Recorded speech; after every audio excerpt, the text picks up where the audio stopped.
This is not English. I'm not Englishing anymore. I have no regrets. I'm not so sure about that one. Or was she just delusional? Hi everyone, welcome back to my channel. My name is Khushi Kishore, and today, to put it quite simply, this video is not gonna end till we find a 5-star read. You've probably seen a bunch of YouTubers do this challenge already. It's just them reading a bunch of books till they find a book that they can give 5 stars to. A new favorite, essentially. And I'm basically going to do the same thing, but with a slight Asian Readathon twist to it. I'm gonna start off with my Asian Readathon TBR, which I set in my previous video. And if I still don't find a 5-star book by that point, then I will go on to read more Asian stories with Asian characters written by Asian authors from my own physical TBR. I don't know how many books it's gonna take. I just hope I find a new favorite by the end of this video. So we are gonna start off with Fireheart Tiger by Alienate de Bodard. I believe this was nominated for an award, or the author is an award-winning author. And the way people describe this story is it's a fantasy novella that kind of feels like the Goblin Emperor meets Howl's Moving Castle in a pre-colonial Vietnamese-inspired world, which sounds very interesting to me. This book is only about 100 pages, so I'm just gonna dive in right now, and I hope it's a strong start to the challenge.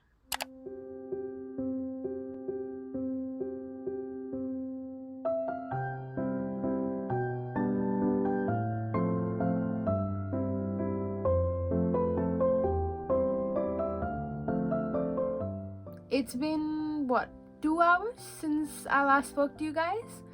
And I have officially finished Fireheart Tiger. Let's talk about the things I liked in this book. I really liked the setting. I thought the writing style was very interesting. I really enjoyed Tan, our main character, and Jing's dynamic. The only thing I would say regarding that is I didn't think it needed to be made romantic towards the end. Like, it was a very special dynamic in its own right. For me, it was beautiful without that additional add-on to their relationship towards the end. But yeah, Tan and Jing, my favorite part of the story. After thinking about it a little bit, I think I'm gonna give this book 3 stars. We have court politics, we have complicated lesbian relationships, we have like relationships from the past coming back to haunt you, and then new relationships being formed at the same time, and Tan in the middle of it all, juggling all of this at the same time, and also trying to truly figure out who she is and work on her sense of identity. And maybe it's just me, but I feel like with all of the things this book was trying to address, like that mother-daughter relationship, the politics, the relationship Tan had with Eldris, then the relationship Tan has with Jing, the relationship Tan has with herself.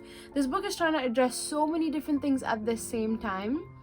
And for me personally, it wasn't as fleshed out as I usually would like in my books. I mean, I understand it's a fantasy novella, so how much can you really dive into those things? But for me, all these topics that the book has highlighted, all of them have so much potential for depth and exploration. And for me, like my personal preference, I would have liked it if it chose 1 or 2 topics and, you know, sunk into those topics a bit deeper. Towards the end, maybe it's a language thing because Tan and Jing call each other big sis and little sis, and then the twist towards the end in their relationship, and they're still calling each other that.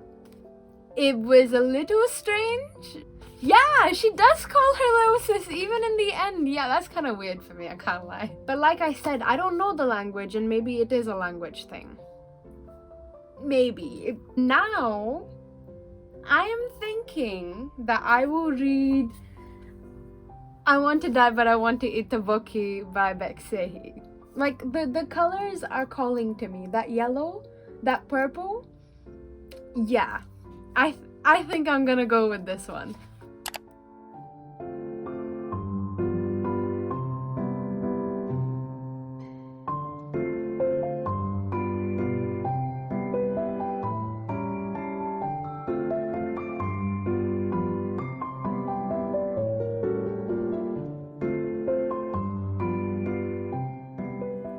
Alright, so I am on page 165 of I Want to Die But I Want to Eat Tteokbokki, which leaves me about 25 pages to the end of this book. And I just had a feeling that I wanted to pick up the camera and tell you what I thought, because the format of the book at this point has sort of changed. Up until page 140, what we were reading was the author's transcribed version of her recorded therapy sessions. And then after that, we have sort of an epilogue and the psychiatrist's note and a couple of disjointed short essays sort of situation about various things in her life after therapy, I think. So I'm in the middle of reading those essays. I have a couple more left before I finish, but I quickly just wanted to talk about what I think of the book so far. One thing that stuck out to me after I finished the therapy section of this book was the psychiatrist's note. And the psychiatrist was telling us how the fact that the session was being recorded made them conscious about the things they were saying and what they were telling the author. And that just had me wondering how much it really affected the whole therapy process. Like, it had to have done something, right? When you know that you're being recorded for the things you are saying, it would have affected both parties, like the psychiatrist and the author herself when she was talking about all of this. So it had me wondering just how much the process was truly affected by the fact that it was being recorded. It's honestly just a thought, like, I'm curious. Apart from that, in the therapy sessions, we see the author talk about and go through all these problems that she's having in her life, and so much of it comes back to her black and white way of thinking and of approaching life and of seeing people and even herself. And she discusses all these things with her psychiatrist in a very open way. She talks about certain moments where she realizes these things or where she's felt really bad, and then the psychiatrist sort of asks questions to help her realize why she's feeling the way she's feeling. What we mainly see in this book is her learning to recognize her own behavioral patterns and learning to reshape the way she thinks about the world and herself and just people in general. There were some sentences and moments that had me considering if I should annotate this book, but then, as you can see, I decided against it. What I will say is this is a very unique concept, and it's very brave of the author to talk about the things that she does and let us see her in such a real and raw angle. It's a personal preference thing. Like, by no means do I think this book was bad or horrible. I didn't know what to expect from a therapy memoir, and now that I've read it, it didn't really hit me the way I expected it would. Like, I don't think I've come away from this read with a lot. Enough of that. I'm gonna continue reading. I'm gonna finish this up. I will tell you my rating once and for all after I finish this, and I will show you what book I will start next, because I do not think this is my 5-star.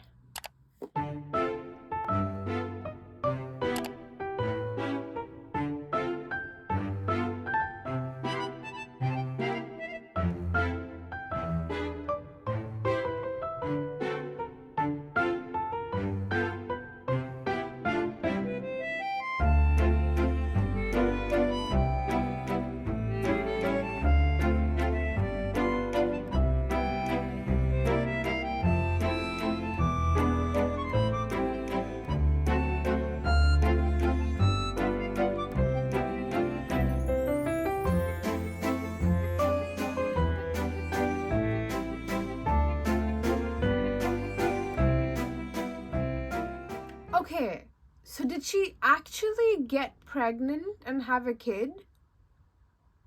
Or was she just delusional? This is gonna bother me now. I don't know. I'm so confused. And I love it. I love the confusion. Oh my god. Okay. For any of you who have read this book or have been wanting to read this book, read it and then please talk to me about it, because I need to know. Maybe I'm just dumb. I don't know. I need to talk to someone about this. What is the story about? I never really told you, right? So we have Shibata, who works in an office, and she is treated quite horribly by her co-workers, who are mostly men. She's made to do all of the work in the office that isn't necessarily related to her job. Like, she has to make coffee for people, and she has to replace the printer ink, and clean up the trash, and clean the fridge, and clean the microwave, and distribute snacks when they come in. And it's basically, they treat her like a maid.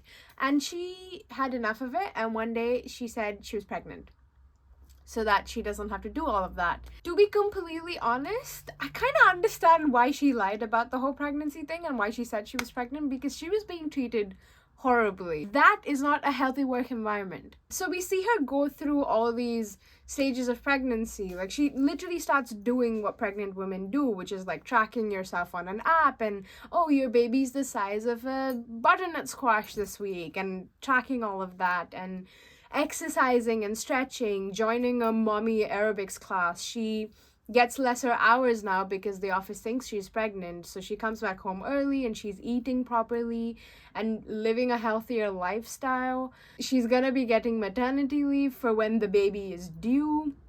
So she's living the life of a pregnant woman, like, quite really. And then the lines started to blur, which is where I got confused, because she was starting to feel the things that pregnant women feel. Not just do them, but feel them. She would literally, like, talk about feeling the baby kick and feeling something move inside her, and it just got confusing for me, because then I'm like, is this delusion, or is this just some sort of surprise she's actually pregnant? I still don't know, and I finished the book. She kept saying that she was lying about something, and obviously the lie that started this book was that she was pregnant, so I'm like, oh, that's the lie. But then she's going to ultrasound appointments to an actual doctor, and the doctor is seeing the baby. Like, she describes a moment where her water breaks before going into labor. What? I'm so confused, and I can't lie, I love that the book has done that to me. I think it's fun. I think I haven't felt this way and this confused in a good way in a while, and I'm enjoying it. I did wonder at a certain point if she was like a surrogate or something. Was this story just like a very intricate, cool way of exploring that she was a surrogate? Or is the whole story just about loneliness and being mentally unhealthy? It was just mind games towards the end, and I enjoyed it. So, Diary of a Void was fun. I gave it 3 stars, maybe a 3.5 stars. Are you starting to notice a pattern here in this video, in this challenge? Because I am, and I am gonna ignore it for now. Yes, hope that the next book breaks us out of the realm of the 3s. So what am I going to read next? I was thinking Before the Coffee Gets Cold, but then I remembered that I have Winter in Sokcho, and I've had that book for like a year now, and I wanted to read it last Asian Readathon, and I couldn't, and I kind of feel bad. So I think I am gonna read Winter in Sokcho by Elisa, Shua, Dusapin. Very cute cover. I do not remember what it is about at all, but I believe it's set in a small town. And a foreigner comes to stay at this hotel where the main girl works, and she's being asked to like show him around or something. This is my update for now. Guys, when am I gonna find my 5-star? Okay, patience. Patience is the name of the game.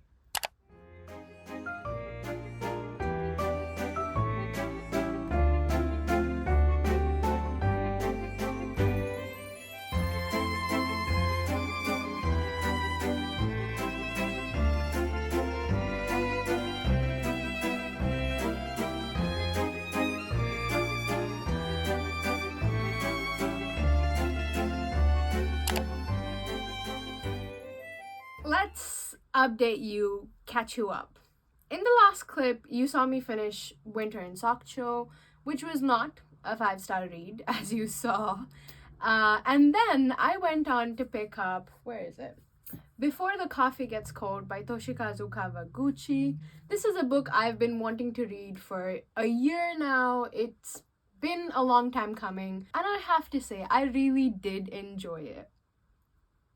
But it is not the end of the video because it was not a 5-star book. Now, I hate saying it that way because it was 4 stars, and for me, a 4-star book is a really enjoyable book. That last story, if you've read this book, then you know what I'm talking about. The last story really hurt. It hit me in the feels out of nowhere. In fact, that's what this book really did. It just hit me out of nowhere. Like, the first 2 stories were very nice, they were very sweet, and then the last 2 stories happened, and I don't know, it just got me in my feels, and I loved it. It was comforting, it was warm, it was touching, it was heartfelt, and I really would recommend this book to anyone who's looking for a comforting, warm, like heartfelt, meaningful read. So very quickly, for those of you who don't know what this book is about, it is set in a cafe, and we have these 4 short stories. The cast of characters are all the same, but we have these 4 short stories between lovers, a husband and a wife, 2 sisters, mother and child, which was my favorite one. The special thing about this cafe is that it has the ability to send you back in time to a particular point in the past where you want to go. There are a bunch of rules that you have to adhere to. Sometimes it's not possible, but the main rule is you have to come back before your coffee gets cold, as the title says. I give it 4 stars. I'm very happy with that. But in terms of the challenge, I am losing my mind a little bit.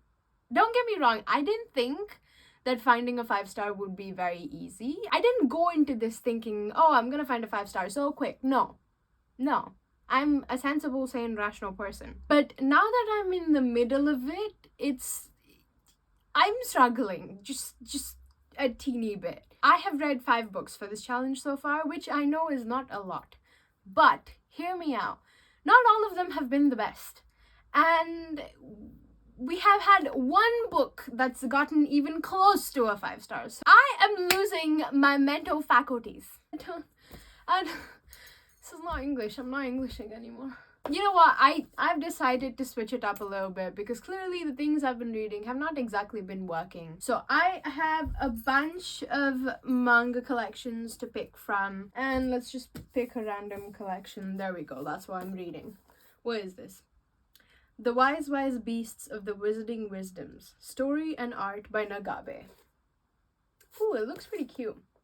I think this is the one where it's set in sort of like a Hogwarts situation, but for demi-humans, which is part human, part beast. And I think they're all like BL stories. I don't know. I haven't read it. I have never heard of it before. I just randomly picked this up on a whim when I was at the store, so yeah, we'll see how that goes.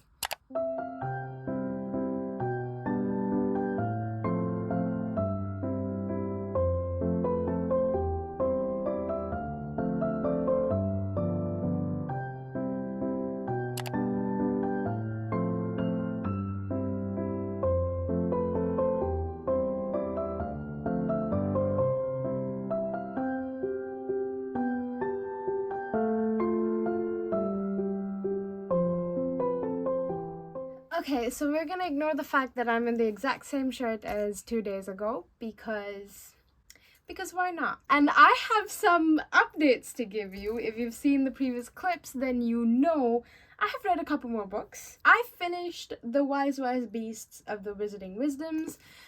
It was not my 5-star. Then I picked up I'm a Terminal Cancer Patient, but I Am Fine. This is a true story. It is written and the art is done by Hilnama. And as you saw on Goodreads, I gave this 5 stars. But with all the madness in this video of trying to find a 5-star book, I was not exactly in a trusting position when it came to myself and my ratings anymore. I I wasn't sure. I wasn't 100% sure if this was a 4.5 or a 5. Wait, before I tell you all of that, I need to tell you that regardless of the rating, this was such a good book. I am giving it 4.5 or 5. I can't even decide because I really enjoyed it. It's very much like a cancer memoir kind of situation. It takes us through this author's journey of finding out that she has cancer, and then her treatments and how she deals with them, her family, her husband, and her rehabilitation and her getting better. She takes us through her journey, and this book ends in the year 2020, I believe. Yes, because she mentions COVID. Yes, this book ends at 2020. And December of 2022, Hilnama, the author and creator of this book, passed away. Just from reading this book, it makes me want to say that the world lost someone really charming and bright and cute.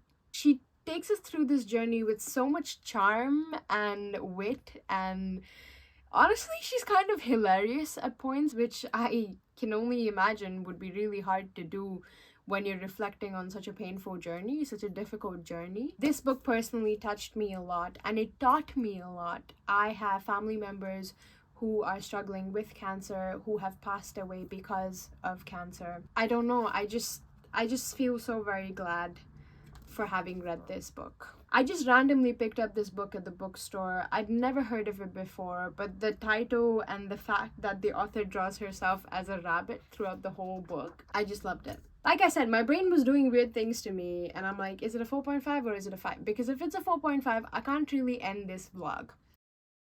Just to make sure, I read another manga. And this one was definitely a 5 stars. It had me bawling my eyes out. Many of you who watch anime and read a lot of manga have probably heard of this. It's pretty famous. It is I Want to Eat Your Pancreas. It's the complete manga collection, and the story is by Yoru Sumino, and the art is by Idomi Kirihara. For those of you who don't know what the story is about, this is a bittersweet romance. In this deeply moving first-person story, an introverted high school boy finds his classmate's diary and learns her biggest secret. Yamauchi Sakura is dying from a pancreatic disease, and now he is the only person outside her family to know the truth. The last thing the boy wants is to be her friend, but Sakura's cheerful demeanor and their shared secret draw them together in this heart-rending tale of friendship and mortality. It hurt. It made me laugh. It made me smile. It made me giggle. It just was a great story. It was a great time. I really loved it. So yeah, that is the 5 star of this whole video. Can you believe it? I have been doing this video for weeks now. I was supposed to post this video for Asian Readathon, yeah? I was supposed to post this in the month of May. It is June already.